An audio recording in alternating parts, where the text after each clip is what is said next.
magsilang sa atin. Ang buhay ng tao ay mahiwaga mula sa pagluwal ng isang sanggol, sa unang iyak at tulo ng luha. Nababalot na ito ng hiwaga. Bakit may pinanganak na mahirap? Ang iba'y nabuhay na mayaman.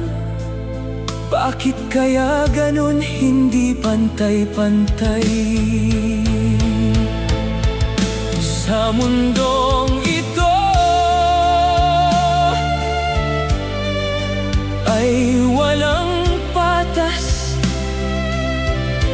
Habang tayo ay nabubuhay, laging may tanong, may alinlangan. Sa kapwa may tiwala, minsan wala. Ngunit bakit kaya ganun ang buhay? Diyos lamang ang nakakaalam.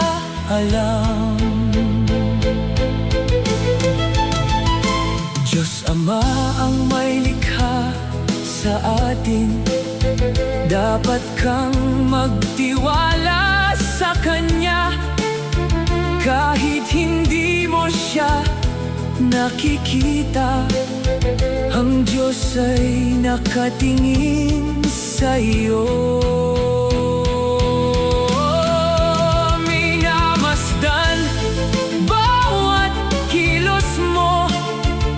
Pati pagsuway mo sa utos niya.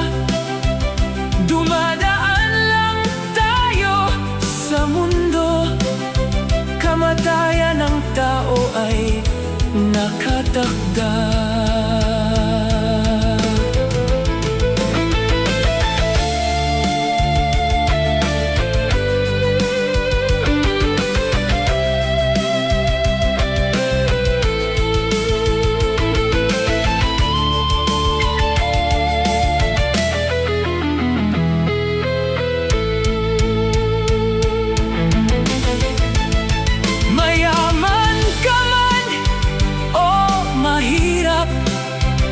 Wala kang madadala na kahit ano.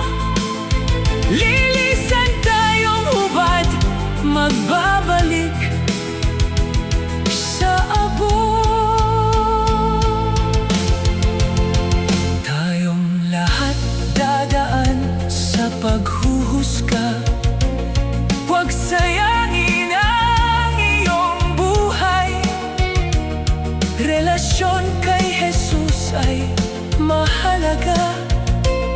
Siya ay patas at mapagpatawad, puno ng biyaya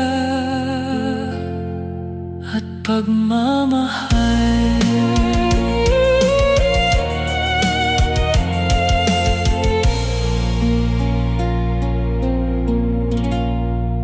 60 years old. Kaya pag titignan niyo pa sa sementeryo, no, ay iba-iba ang size ng litso, di ba? May maliit, mayroong malaki, may medium.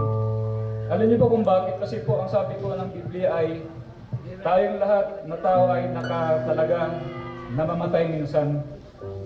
Pagkatapos po nun ay paghuhukom. So, ibig sabihin ng paghuhukom po, pag tayo po ay mamatay, ay haharap tayo isa-isa sa ating Panginoong Diyos. Lumikha po sa atin ang ating Panginoong Diyos si Kristo. Lumikha po ng langit at ang lupa po. At tayo po ay magbibigyan ng sulit. Ngayon po, ang pinakamensahe po ay, tayo po, ang nahatol sa tao ay kung sino sa Kanya si Jesu Kristo, no?